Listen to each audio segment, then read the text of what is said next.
നിയമ അക്രമ സമരത്തിന് തയ്യാറെടുത്ത പാർട്ടികൾ സർക്കാർ ഉറപ്പുകൾ പാലിച്ചില്ല എങ്കിൽ വീണ്ടും പ്രതിഷേധമെന്നാണ് അഭിജിത് ദീപ് കെ. ആക്ടിവിസവുമായി ഇറങ്ങുന്നവർ നിയമ നടപടികൾ നേരിടാനും തയ്യാറായിരിക്കണമെന്ന് കേന്ദ്രമന്ത്രി JP നദ്ദ മുന്നറിയിപ്പ് നൽകി.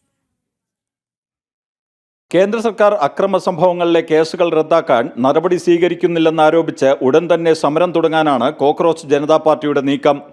അഭിജിത് ദീപ് കെ തന്നെയാണ് സമരം വീണ്ടും തുടങ്ങുന്ന കാര്യം അറിയിച്ചത്.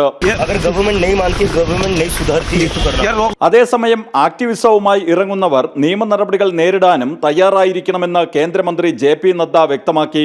തന്നെ 2 തവണ ക്ലാസ് റൂമിൽ നിന്ന് പോലീസ് പിടിച്ചുകൊണ്ടുപോയ കാര്യവും നദ്ദ ഓർമ്മിപ്പിച്ചു. അക്രമികളോട് കടുത്ത നിലപാടെന്ന് വ്യക്തമാക്കുന്നതാണ് നദ്ദയുടെ വാക്കുകൾ.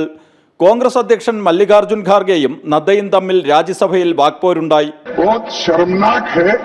कि एक नेशनल पार्टी के ऑफिस में हम घुस के अगर CBI के लोग